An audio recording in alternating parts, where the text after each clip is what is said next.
عورت کے بعد سب سے حسین تخلیق پھول ہی ہے۔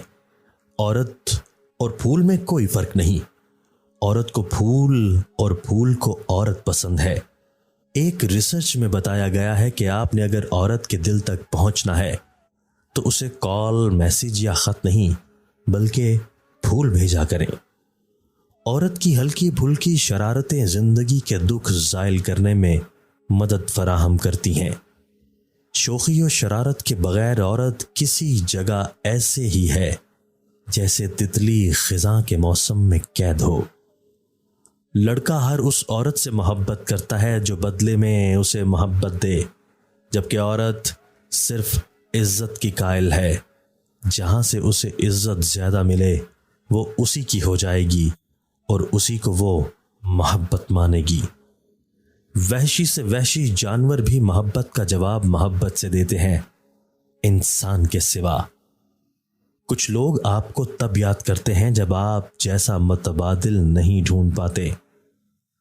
کہکوں کی تلاش میں وہی لوگ ہوتے ہیں جن کے پاس خوشی نہیں ہوتی۔ کسی کی چاہ کرنا حلال ہے مگر اس کے جسم سے بغیر نکاح کے لذت لینا حرام ہے۔ محبت کے جذبات میں اندھے ہو کر کی جانے والی شادی کی غلطی کی سزا اکثر نسل کو بھگتنی پڑتی ہے۔ محبت کا جھانسا دے کر کسی کو ڈپریشن کا شکار مت بنایا کریں۔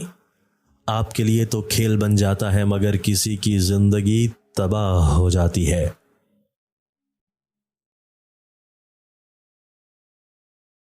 عورت سے جڑا ہوا مرد اگر اس کا دکھ سننے کی بجائے دکھ دینے لگ جائے تو عورت باہر سے دکھ سنتے اور اس دکھ کو ختم کرنے والا ڈھونڈنے لگ جاتی ہے۔ خوش نصیب ہے وہ عورت جس کے پاس ایسا مرد میسر ہے کہ اسے اپنا دکھ بتانے کے لیے کسی اور کی ضرورت نہیں پڑتی۔ بہت سی باتیں انسان کو اندر ہی اندر جلاتی رہتی ہیں جو کبھی کسی سے نہیں کی جاتی۔ وہی باتیں انسان کو کھا جاتی ہیں، کھوکھلا کر دیتی ہیں، اور کھوکھلے لوگوں کا ضبط بالکل کانچ کی نازک چوڑیوں کی مانند ہوتا ہے۔ کھنکتا ہے تو آنکھ نم کر دیتا ہے اور ٹوٹ جائے تو بہت کچھ ختم کر دیتا ہے۔